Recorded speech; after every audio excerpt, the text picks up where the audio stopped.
அனைவருக்கும் வணக்கம். 5 years affiliated காலேஜுக்கு ஆல்மோஸ்ட் எல்லாருக்குமே அலாட்மெண்ட் ஆர்டர் வந்துருச்சு. இன்னும் சிலருக்கு தான் வரணும். அவங்களுக்கு இந்த வீக் எண்டுக்குள்ளே வந்துடும் அப்படின்ற மாதிரி சொல்லியிருக்காங்க. யாருமே பயப்பட வேணாம். ஸோ இந்த வீடியோவில் நம்ம என்ன பார்க்க போகிறோம் அப்படின்னா, அட்மிஷன் பிஃபோர் நீங்கள் என்ன தெரிஞ்சுக்கணும், அட்மிஷன் போகிறதுக்கு முன்னாடி என்னென்ன தெரிஞ்சுக்கணும் அப்படின்றத பார்க்க போகிறோம்.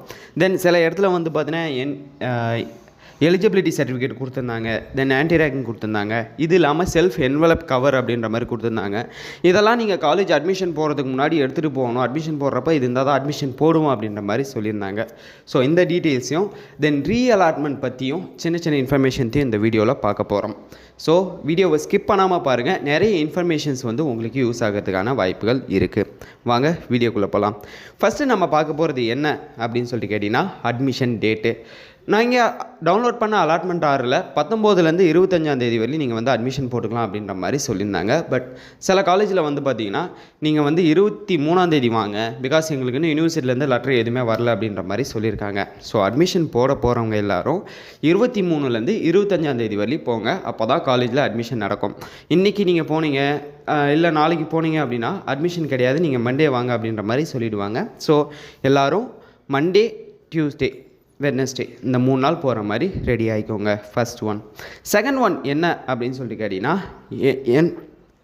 Eligibility certificate. Yes, eligibility certificate வந்து எல்லாருமே பயங்கர டவுட்டாக இருக்குது. ப்ரோ அலாட்மெண்ட் ஆறில் எலிஜிபிலிட்டி சர்டிஃபிகேட்னு ஒன்று மென்ஷன் பண்ணியிருக்கு, அது எதுக்குன்னே தெரியலையே அப்படின்ற மாதிரி கேட்டிருந்தாங்க.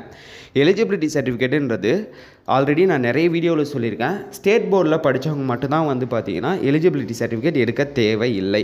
மற்றவங்க எல்லோரும் எலிஜிபிலிட்டி சர்டிஃபிகேட் எடுக்கணும்.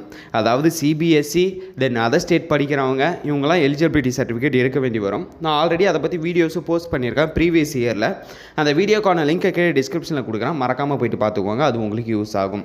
அடுத்தது முக்கியமான ஒரு விஷயம் என்ன அப்படின்னு சொல்லிட்டு கேட்டிங்கன்னா, இந்த செல்ஃப் என்வலப் கவர். நீங்கள் அலாட்மெண்ட் ஆர்டர் படித்தவங்களுக்கு தெரிஞ்சிருக்கும், அதில் செல்ஃப் என்வலப் கவர் அப்படின்னு சொல்லிட்டு ஒரு விஷயம் மென்ஷன் பண்ணியிருக்கோம். நீங்கள் வந்து நார்மலாக நம்ம வீட்டுக்கு லெட்டர் வரும்போது ஒரு காக்கி கலர் கவர் வரும் இல்லைங்களா, அதை தான் என்வலப் கவர் அப்படின்னு சொல்லிட்டு சொல்லுவாங்க. அந்த கவர் நீங்கள் வந்து ஸ்டேஷ்னரி ஷாப்பில் போயிட்டு கேட்டிங்கன்னா கிடைக்கும். அந்த கவர் ஒரு 5 கவர் வாங்கிக்கோங்க. Khaki colour cover, self envelope cover, letter cover அப்படின்னீங்களாலே தெரியும் சரிங்களா. A4 கொடுத்துருவாங்க. A4 கிடையாது, லெட்டர் கவர்னு கேளுங்க. அது வந்து சின்னதாக தான் இருக்கும். நான் ஷோ பண்ணியிருக்கேன் வீடியோவில், அந்த மாதிரி தான் இருக்கும். ஸோ அது நீங்கள் ஒன்று வாங்கிக்கணும். கூடவே வந்து பார்த்தீங்கன்னா போஸ்டல் ஸ்டாம்ப் 5 ரூபாயில் 5 ஸ்டாம்ப் வாங்கிக்கணும். போஸ்டல் ஸ்டாம்ப் நீங்கள் வாங்குறது போஸ்ட் ஆஃபீஸில் போயிட்டு கேளுங்க, 5 ரூபா ஸ்டாம்ப் போஸ்டல் ஸ்டாம்ப் கொடுங்க அப்படின்னு சொல்லிட்டு கேட்டிங்கன்னா அவங்களே கொடுப்பாங்க. அந்த ஸ்டாம்ப் 5 ஸ்டாம்ப் வாங்கிக்கோங்க, இது தேவைப்படும். நெக்ஸ்ட்டு ஃபைனல் வந்து ரீஅலாட்மெண்ட். நிறைய பேர் காலேஜ் சேஞ்ச் பண்ணணும், ரீஅலாட்மெண்ட் எப்படி பண்ணணும் அப்படின்னு சொல்லி கேட்டிருந்தீங்க. ஸோ அதுக்கான ஒரு இன்ஃபர்மேஷன் தான் இது. நீங்கள் எந்த காலேஜில் ஜாயின் பண்ணுறீங்களோ அங்கே போயிட்டு ஜஸ்ட் ஒரு லெட்டர் மட்டும் எழுதி கொடுத்தா போதும். லெட்டர் ஃபார்மேட்லாம் ஒன்றும் பெருசாக கிடையாது, லீவ் லெட்டர் எழுதுகிற மாதிரி தான் இருக்கும். ஃப்ரம்ல உங்கள் அட்ரஸ் போட போகிறீங்க, டூவில் வந்து யூனிவர்சிட்டி அட்ரஸ் போட போகிறீங்க, யூனிவர்சிட்டி ஆர் பிரின்சிபல் அட்ரஸ் போட போகிறீங்க. காலேஜில் போயிட்டு விசாரிச்சிங்கன்னா அவங்களே சொல்லுவாங்க. தென் கீழே கண்டென்ட்டில் வந்து பார்த்தீங்கன்னா, எனக்கு இந்த காலேஜ் ரொம்ப லாங்கில் இருக்கிறதால எனக்கு பக்கத்தில் இருக்க காலேஜுக்கு சேஞ்ச் பண்ணி கொடுங்க அப்படின்ற மாதிரி சின்னதாக ஒரு இன்ஃபர்மேஷன் மட்டும் நீங்கள் கொடுத்தா போதும். இதுக்கு மேலே நீங்கள் பெருசாக எழுதணும்னு அவசியம் இல்லை. அப்படி எழுதினாலும் ஒன்றும் பிரச்சனை இல்லை. நீங்கள் காலேஜில் போயிட்டு விசாரிச்சிங்க அப்படின்னா அவங்களே எப்படி வந்து ரீஅலாட்மெண்ட் லெட்டர் எழுதி கொடுக்கணும் அப்படின்றத பற்றி உங்களுக்கு இன்ஃபார்ம் பண்ணுவாங்க சரிங்களா. ஸோ இதில் ஓரளவுக்கு இன்ஃபர்மேஷன்ஸ்லாம் கவர் பண்ணியாச்சு. வேறு ஏதாவது டவுட் இருந்ததுன்னா கீழே கமெண்ட் செக்ஷனில் கமெண்ட் பண்ணுங்கள். ஸோ நான் நெக்ஸ்ட் அதையும் ஒரு வீடியோவாக மேக் பண்ணி போஸ்ட் பண்ணி வரேன். தேங்க்யூ கைஸ், பாய்.